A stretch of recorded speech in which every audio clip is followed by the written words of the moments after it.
Hello, Marky Dragon, also known as Marcus Eikenberry in real life, and I'd like to talk a little bit about Eve and this new thing called code enforcement. I've got Rabe Raptor here, who is the code diplomat. Hello, Rabe. Hey, how you doing, Marky?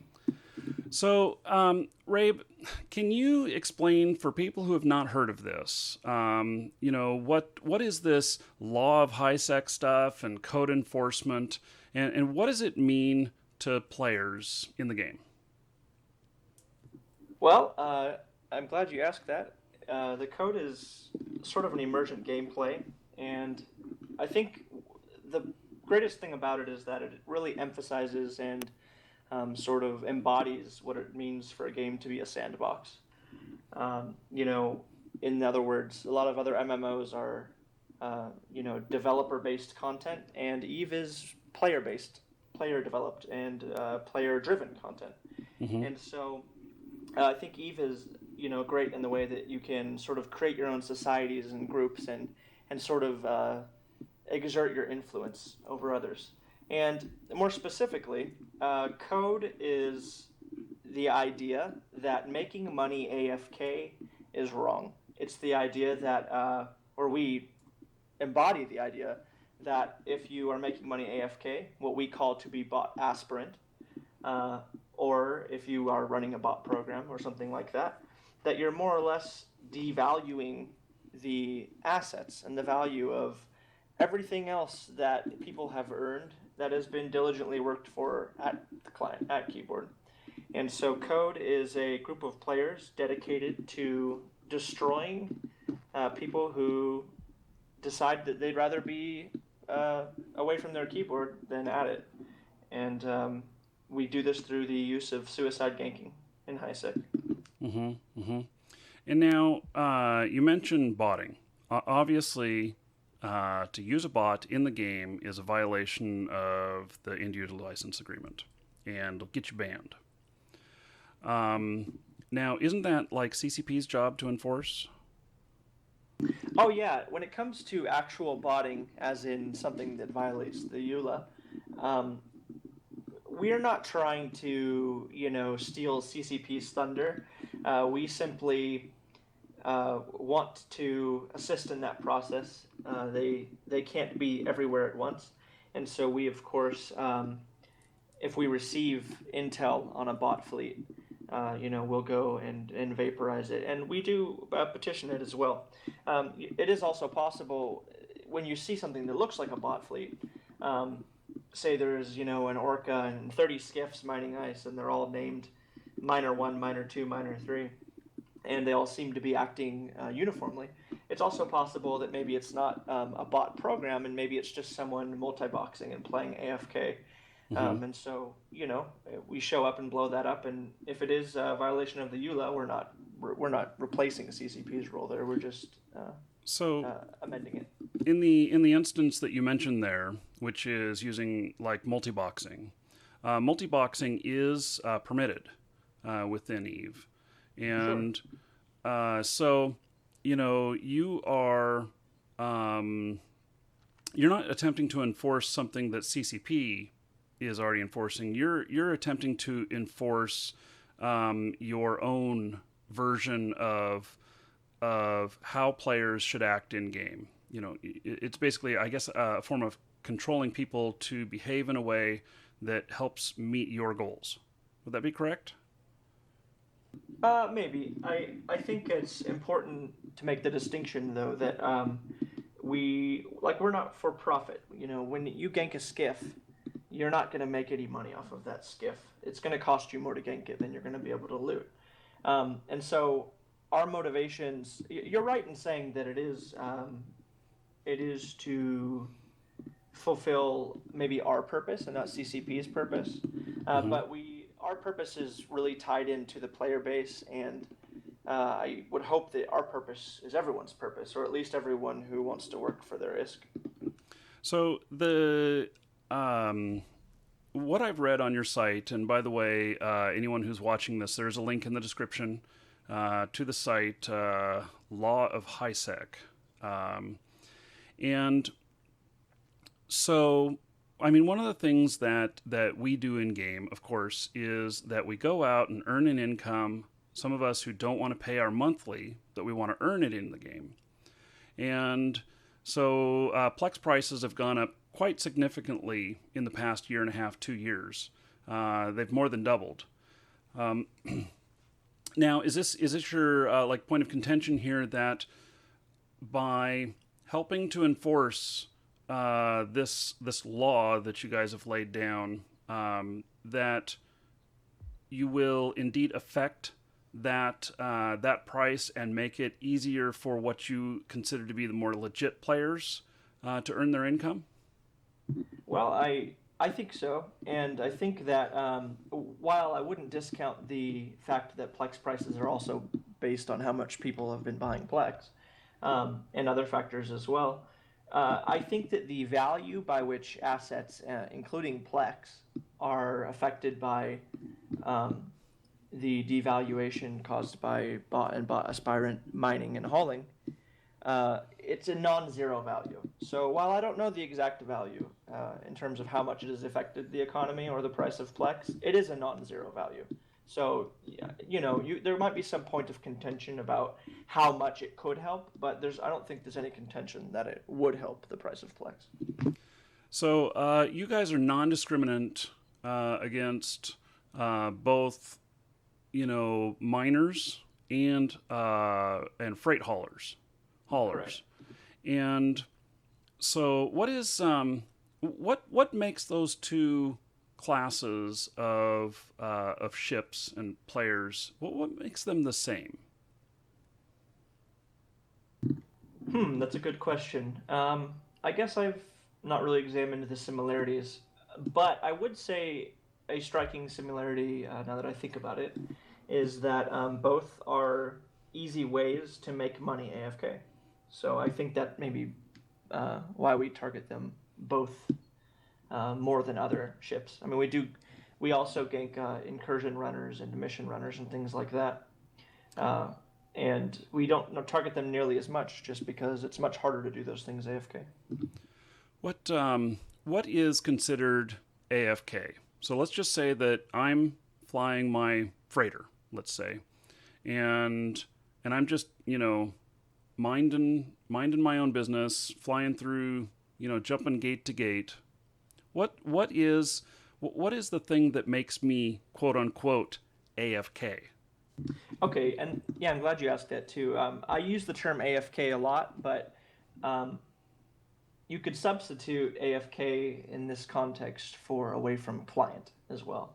Okay. You could be alt-tabbed. You might still be at your keyboard technically, but you could be alt-tabbed. You could be looking at a different client, a different character, or something like that. And when you talk about a freighter, what I usually mean by AFK as a freighter is that they're autopiloting. Mm-hmm. It could be that you're not AFK in the traditional sense and that you are there, but you're also just not paying attention. This is a game where, it was launched, it was marketed as everyone versus everyone. That was what EVE was supposed to have stood for. And the environment of HiSec has become so complacent that it has just become a theme park, sort of. And so at the very least, I hope it makes people a little more vigilant, about their surroundings and about what's going on. If I jumped into a system of flashy reds and didn't notice it, there would be something wrong there. Mm-hmm. Mm-hmm. So, what is how do you challenge someone to find out whether or not they're AFK? It really depends on the agent. The standard procedure is to send them a conversation request. It could be as simple as saying something in local, like an AFK check in local or something like that as well. Mm-hmm. That's pretty standard procedure. Sometimes, if say that one of our scouts is cloaked up scouting a mining barge or an exhumer while it mines, and the mining barge has his mining lasers off, and the scout has scouted that this guy has a full cargo, or that he's mining one target and another asteroid depletes and he doesn't recycle his laser onto something else. He just sits there running half of his lasers or something.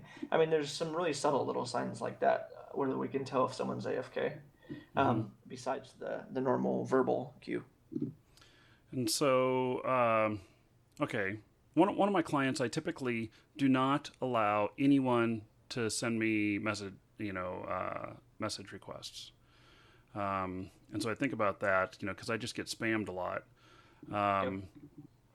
And I would hate that I would be attacked because I have that setting turned on to not accept requests. Yeah, I can understand. I can understand your disdain, but I would say that if you are if you know the climate of HiSec, you know that we exist, and you decide you're going to take your Macaron out into 0.5 space and mine ice, and you've got messages turned off, I would hope that you would just keep local up or keep dscan up once, every 10 seconds or something.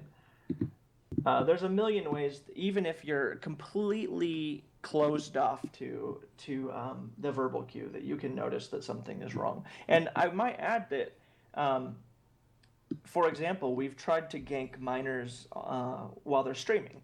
And I noticed that the really good streamers have local pulled up, and the second we enter local, they're in warp to dock. So, there's... I don't know why anyone would mine while streaming. That sounds absolutely nuts, but okay.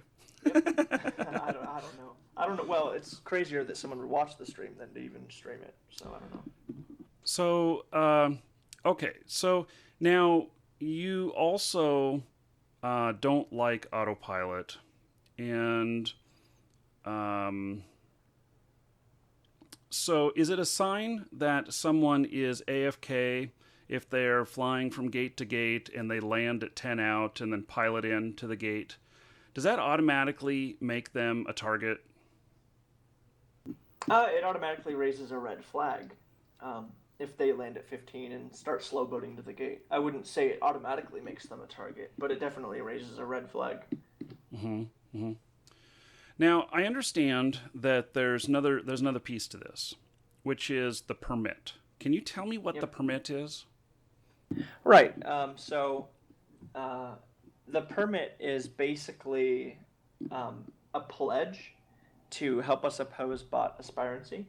And the reason that's so important is that we worked out the math one time of how many New Order agents there were, and even counting people who enforced the code outside of Code Alliance, and then looked at the player base and determined that even if you exclude people who never come to HiSec, like you live in Null and live in wormholes, the number of people that each agent would have to be responsible for monitoring is over 1,000 and maybe upwards to 1,500.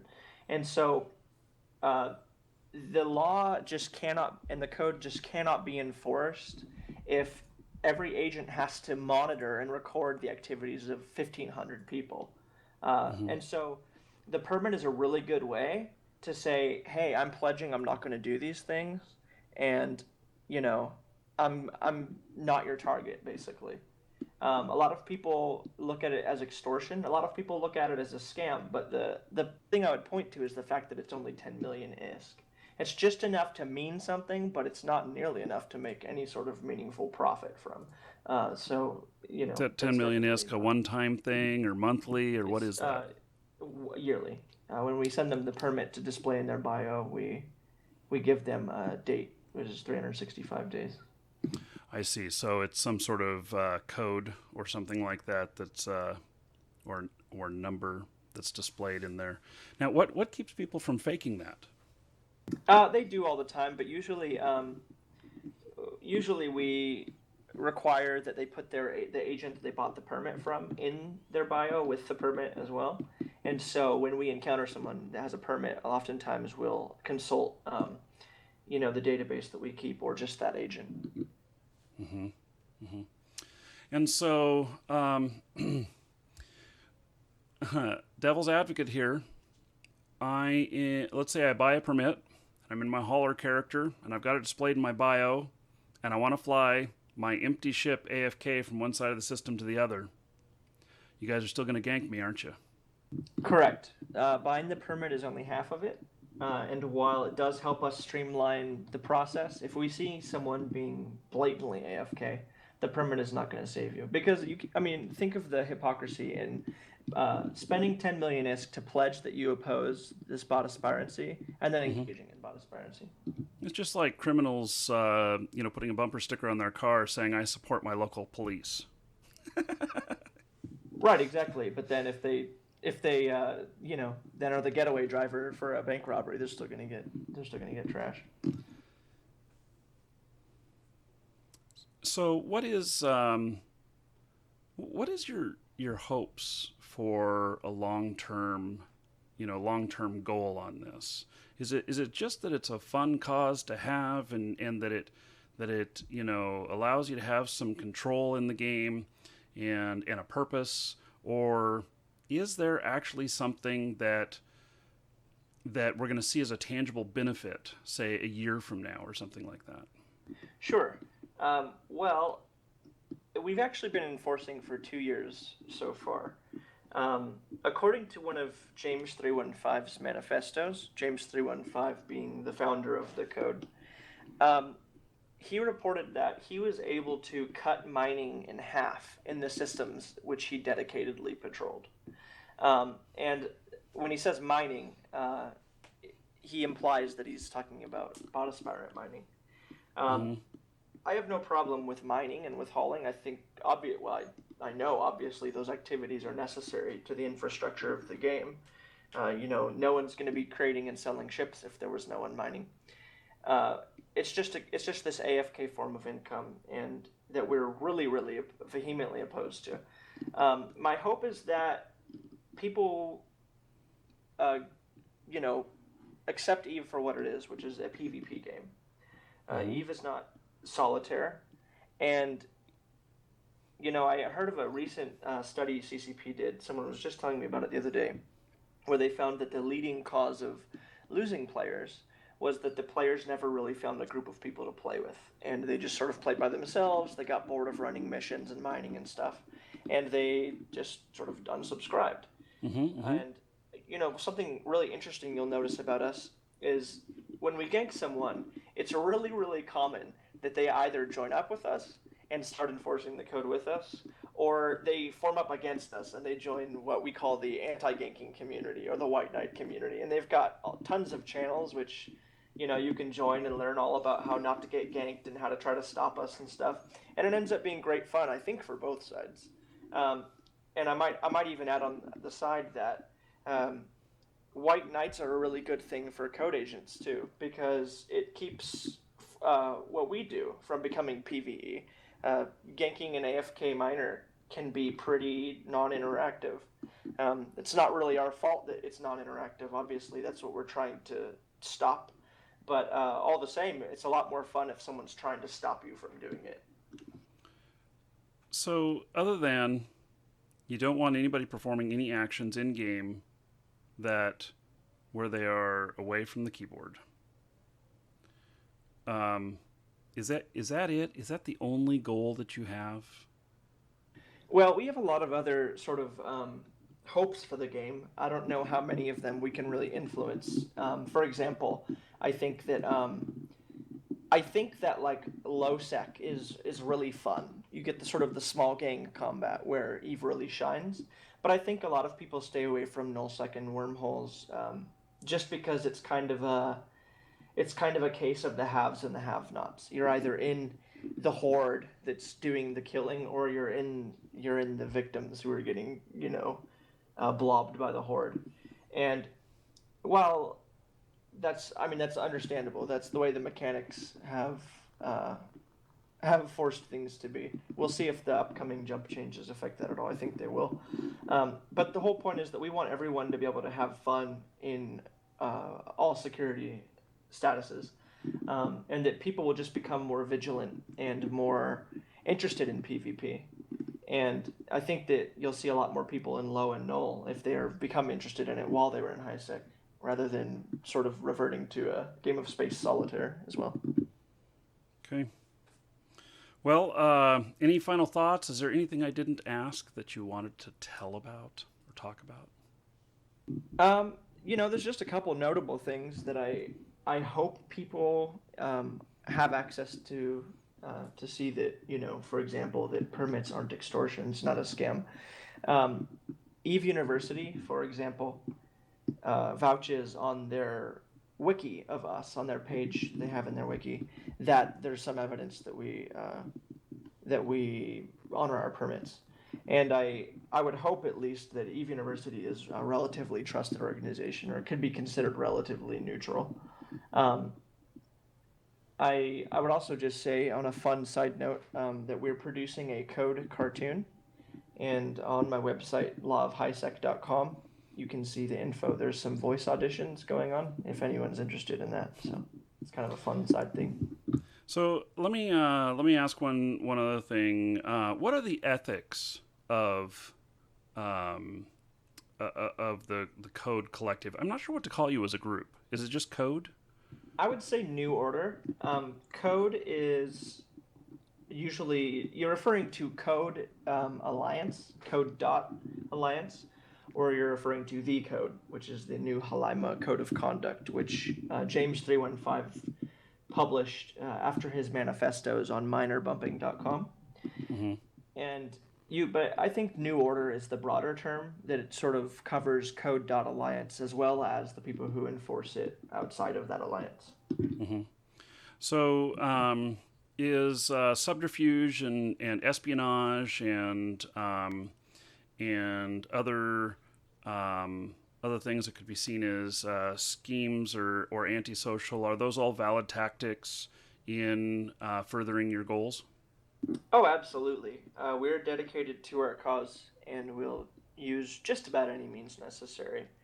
Um, in particular, we're very we use a lot of subterfuge when dealing with white knights in particular. So, Tell me about the Haulers channel. the Haulers channel. The Haulers channel was a sort of a neutral Haulers channel that was created by Rita Jita a couple years ago. And it was more or less Rita Jita's disdain, or the product of Rita Jita's disdain for the big hauling services like, Red and Black Frog and Push and all of those groups. And just wanted to create a forum where haulers could post contracts and pick up contracts and just kind of chat about hauling and about Eve in general. And I was one of the original moderators of that channel. I used to do a lot of hauling, and as you can probably imagine, the climate of the channel had been very anti-code, and I sort of let it slide. Just attributed it to people not knowing better. I would often, if people were really smearing code on the channel, I would often whisper them and be like, "Hey, well, did you know, Eve University at least sort of vouches for the validity of our permits, and blah blah blah. You're saying that we don't honor them, for example. Could you provide an example of someone who was ganked while they had a permit and weren't AFK, etc. Can you show me an example of these things?" And no one ever could. And so eventually, I think the smearing just got bad enough where I just don't think I could tolerate it anymore, and I hated the idea that we were being misrepresented so deeply, and so I just had to I just sort of booted the other admins and sort of revamped the message of the day to reflect a more code supported message. Mm-hmm. How do you feel about the fact that it looks like many of the members have mutinied and gone over to another location after the changes? Well, I didn't expect that not to happen. I more or less believe there are people who will always be opposed to us, no matter how much information they have or how much evidence they have that we're not what they think we are. Mm-hmm. I think most, or I shouldn't say most, a lot of people, in particular haulers and miners, just aren't able to see past the kill mail. They're not able to see past the gank. And I understand that, I guess.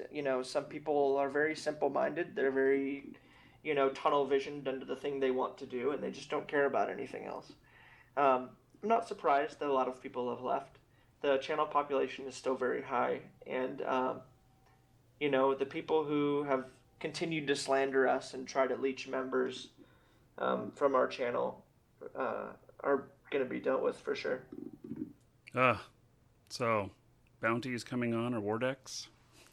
We don't do either. Oh, Bounties are sort of a waste, and war decks. There's not much point in war decking when you just suicide gank and you're -10.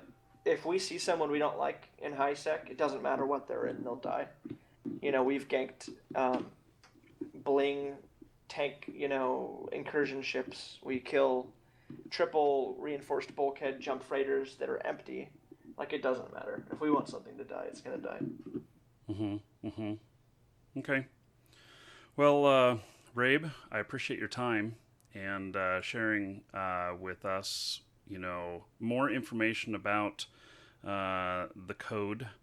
And, I think there's a lot of misinformation out there. I think that there's a lot of people who will not agree with what you've had to say, but at the same time, it's good to get it out there, and so it can be known. And that's what the game's all about, is picking a side and going with it. So I'm excited to continue enforcing and continue delivering the code to high sec. So thanks. Yep. Okay. Thank you very much, and thank you everybody for watching. Comments below, as well as a link to I forget what the name of the site is now. What's the name of the site? It's www.lawofhighsec.com and www.minorbumping.com, which is James315's site.